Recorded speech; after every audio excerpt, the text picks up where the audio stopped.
शुरुआत देश की सबसे बड़ी फिक्र से। फिक्र यह है कि एलएसी पर डिसएंगेजमेंट के समझौते में भारत ने क्या हासिल किया, भारत ने समझौते में क्या खोया है और क्या पाया है। हमने एक एक इंच जमीन की हिफाजत करने में कामयाबी पाई है या फिर चीन अपनी सलामी स्लाइसिंग में कामयाब हो गया। आज इसका विश्लेषण इसलिए भी जरूरी हो गया है क्योंकि पैंगोंग लेक से चाइनीज टैंकों की वापसी हो रही है और दूसरी ओर सियासत में भूचाल मचा हुआ है। ये दो तस्वीरें जरा ध्यान से देखें। एक तरफ पूर्वी लद्दाख में चीन ने सिर्फ 2 दिन में कई टैंक हटा लिए। पैंगोंग झील के किनारे चीन के सुपरफास्ट एक्शन ने एक बार फिर सबको चौंका दिया है। तो दूसरी तस्वीर देश के सामने बड़ा सवाल खड़ा कर रही है। कांग्रेस पार्टी के पूर्व अध्यक्ष और दिग्गज नेता राहुल गांधी ने डिसएंगेजमेंट प्रोसेस को लेकर सरकार पर कई गंभीर आरोप लगाए। उन्होंने आरोप लगाया कि भारत सरकार ने चीन के सामने सरेंडर कर दिया और प्रधानमंत्री ने देश की अपनी जमीन चीन को पकड़ा दी। अब देखिए, सवाल यह है कि क्या राहुल गांधी का आरोप सच है? क्या भारत ने इस समझौते से अपनी जमीन चीन के हाथों में सौंप दी है? वैसे तो भारत और चीन की सीमा इतनी विवादित है कि इस पर कुछ भी खुलकर नहीं कहा जा सकता। चीन ने तिब्बत पर तो कब्जा कर ही रखा है, उसने दशकों से भारत के एक बड़े हिस्से पर भी कब्जा कर रखा है। लेकिन इस वक्त फिक्र यह है कि गतिरोध से पहले वाली स्थिति में चीन गया है या नहीं।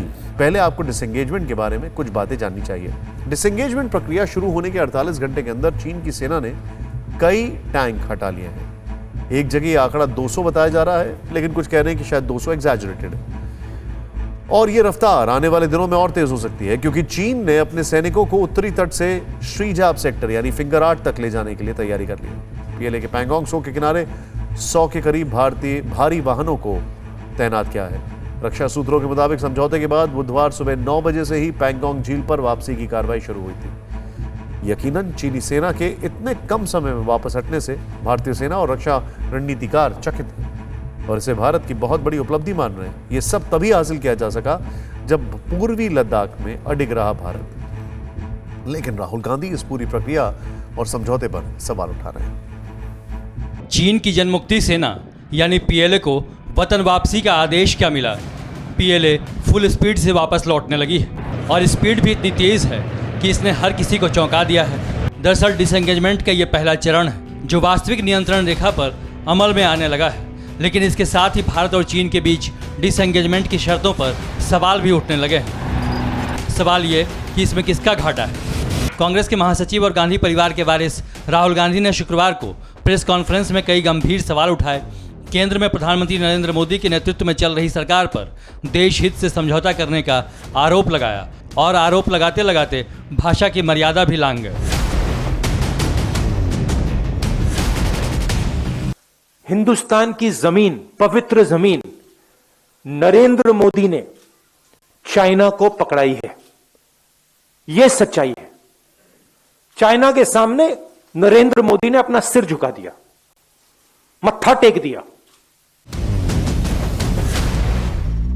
राहुल गांधी ने हिंदुस्तान की पवित्र मिट्टी का हवाला दिया। राहुल गांधी का सवाल नंबर 1, फिंगर 3 से फिंगर 4 तक की जमीन चीन को क्यों दे दी? राहुल गांधी का सवाल नंबर 2, स्ट्रेटेजिक एरिया डिप्सांग पर बात क्यों नहीं की? राहुल गांधी का सवाल नंबर 3, गोगरा और हॉट स्प्रिंग की स्थिति पर चुप्पी क्यों?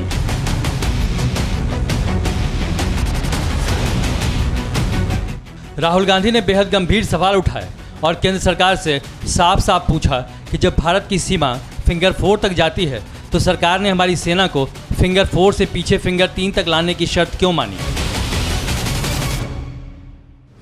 हिंदुस्तान की सरकार की निगोशिएटिंग पोजीशन चाइना के साथ स्टेटस को एंटी 2020, अप्रैल 2020, उसको सरकार भूल गई, उसको छोड़ दिया, उसको फेंक दिया। चाइना के सामने नरेंद्र मोदी ने अपना सिर झुका दिया, मत्था टेक दिया।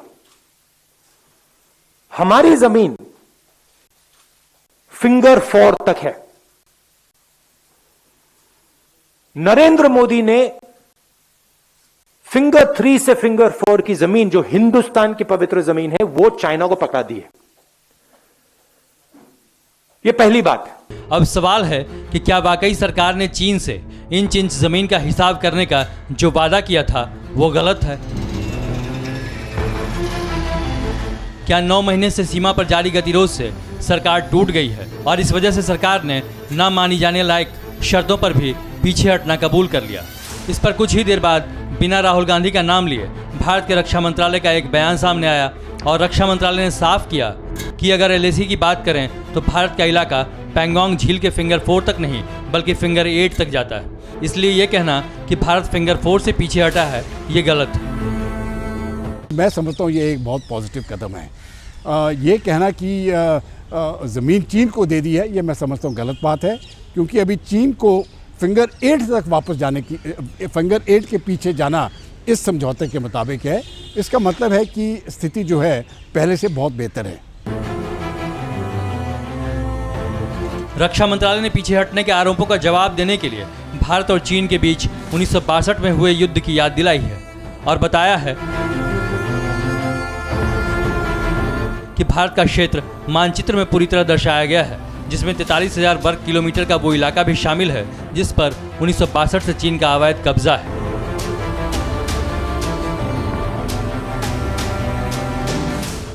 यानी राहुल गांधी को रक्षा मंत्रालय ने एक तरह से ये बताया कि जब भारत के प्रधानमंत्री पंडित जवाहरलाल नेहरू हुआ करते थे और चीन के प्रीमियर झाओ एनलाई हुआ करते थे, तब दोनों देशों में जो युद्ध हुआ था उसमें चीन ने भारत के बहुत बड़े भूभाग पर कब्जा कर लिया था। आज चीन उसी स्थिति में है। भारत के मुताबिक पैंगोंग त्सो पर एलएसी फिंगर 8 पर है, फिंगर 4 तक नहीं।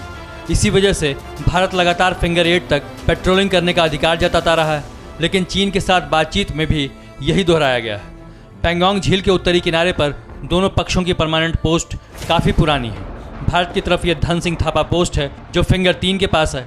चीन की परमानेंट पोस्ट फिंगर 8 के पूर्व में है। समझौते में दोनों तरफ से फॉरवर्ड तैनाती को वापस लिया जाएगा और इन परमानेंट पोस्ट पर तैनाती रहेगी। फिंगर 3 और 4 को लेकर रक्षा मंत्री ने भी संसद में इन्हीं बातों को दोहराया था। मुझे सदन को यह बताते हुए खुशी हो रही है कि हमारे इस अप्रोच तथा सस्टेन्ड टॉक्स के फलस्वरूप चीन के साथ पैंगोंग लेक के नॉर्थ एवं साउथ बैंक पर डिसएंगेजमेंट का समझौता हो गया है। चीन अपनी सेना की टुकड़ियों को नॉर्थ बैंक में फिंगर 8 के पूरब की दिशा की तरफ रखेगा और इसी तरह भारत भी अपनी सेना की टुकड़ियों को फिंगर 3 के पास अपने permanent base Dhan Singh Thapa post पर रखेगा। जाहिर है चीन के साथ हुए समझौते पर सवालों की बौछार शुरू हो गई है और सुरक्षा हितों को ध्यान में रखकर सरकार को इस पर जवाब भी देना है। लेकिन राहुल के सवाल दागते ही केंद्र की एनडीए सरकार ने देश के पूर्व प्रधानमंत्री जवाहरलाल नेहरू के युग की याद दिलानी शुरू कर दी है। जब चीन के अक्साई चिन्ह को हड़पने पर नेहरू ने कहा था कि वो एक बंजर जमीन मात्र है, अक्साई चिन्ह में घास तक नहीं उगती, और तब के सांसद रहे महावीर त्यागी ने उनको टोका था कि मेरे सिर पर भी बाल नहीं है तो क्या चीन को दे दूं? अड़ी सोमवार से शुक्रवार शाम 6 बजे सिर्फ TV9 भारतवर्ष पर।